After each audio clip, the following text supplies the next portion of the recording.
its ability to procure food. If it knows when food is coming, it can predict. That doesn't do the same thing. You need to know. You need to have the body guessing. This philosophy of having the body guessing is used in workouts. There's a system called P90X that takes advantage of this idea of keeping the body and the musculature in surprise. The body works best when it doesn't know when its food is coming. So if you want to upregulate health and build muscle and exploit fasting for overall well-being, you want to do it intermittently. Once a week, twice a week, maybe twice a week, 1 week, and then once a week the next week. Mix it up. You follow me, Liz? It doesn't really matter how often you do it as long as you're mixing things up.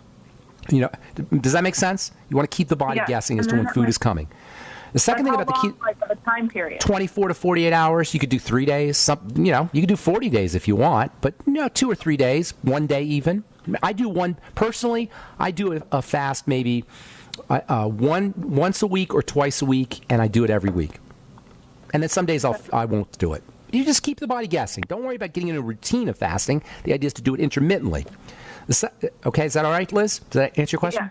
Okay. Second thing about how do you do the ketogenic diet, how much fat do you do?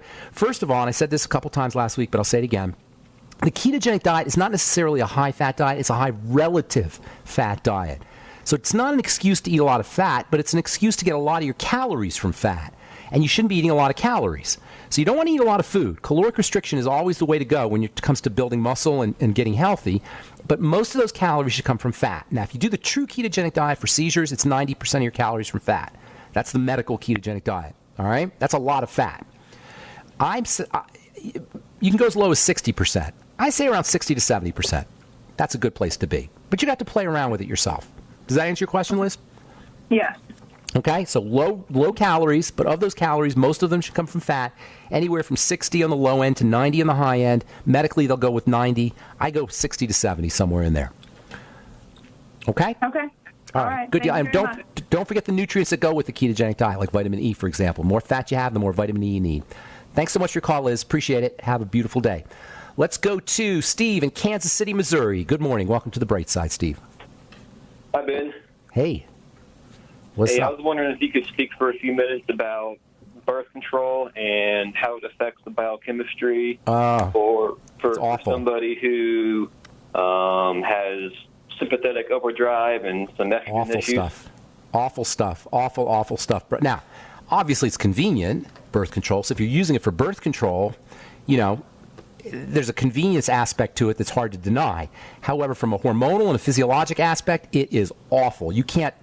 It's on the top 10 list of awful things to do to your body pharmacologically, particularly the estrogen, not even particularly the estrogen, both of them. The way birth control pills work, they're a combination of fake estrogen and fake progesterone. And if you read the package insert, which everybody should be doing when they're on a prescription drug, is read the package insert, you will be horrified by what you read. Fake estrogen in particular is associated with cancer.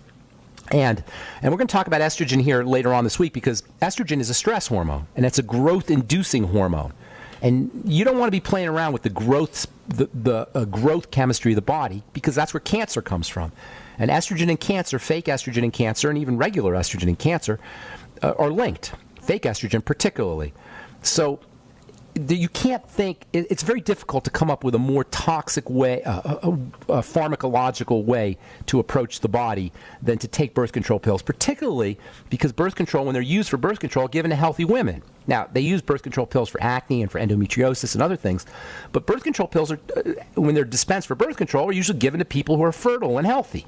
So you're taking a healthy person and you're poisoning their body so that they can have sex without making a baby. There's better ways to do it. As convenient as it is, in my humble opinion. You're playing with fire. If you are going to take birth control pills, it becomes extremely important that you get on a nutritional supplement program that features zinc and the B vitamins and probably magnesium and vitamin A and vitamin E. Really everything. But those in particular can help counteract some of the negative effects of estrogen, of fake estrogen and progesterone. Zinc, magnesium, vitamin A, vitamin E, and what else here? Copper probably would be helpful, and of course the B vitamins, particularly vitamin B6. Okay, Steve, does that help you? Yeah, thanks, Ben. Okay, good deal. Have a great day, man. Thanks for calling. All right, so let's go to Laura in Ohio. Welcome to the Bright Side, Laura. Good morning.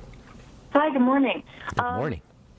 Since November, my hair has thinned tremendously. around the crown of my head and my receding hairline. Okay. How old are you?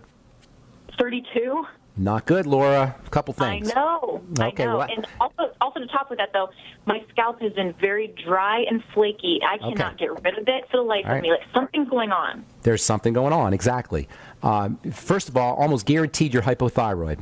Have you noticed any weight changes, that you're gaining weight or anything like that over the past 5 years or 10 years or anything? No, I'm very fit. Like, to look at me, I'm fit. Yes. Fit doesn't necessarily mean anything. If you didn't, if you weren't working out, would you be gaining weight around the middle or anything like that?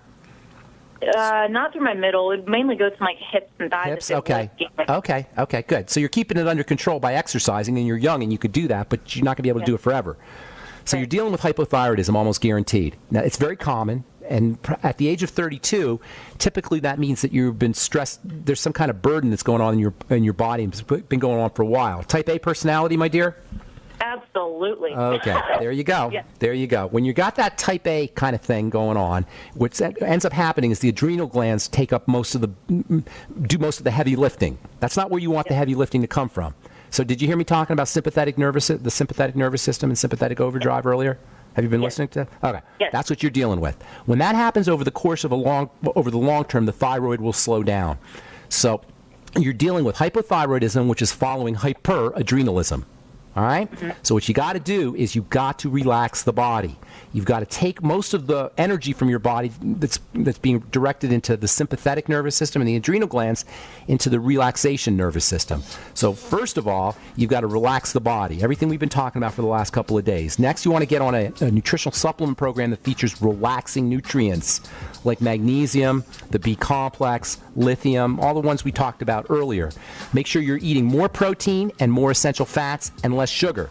And by sugar, I'm talking about refined carbohydrates, cereals, and breads in addition to sweets. I'm out of time, Laura. I'd love if you call back because it's a great question. And I'll be glad to address it if you can call me back tomorrow, but we're just out of time. And I apologize for that. Thank you so much for your call. All right.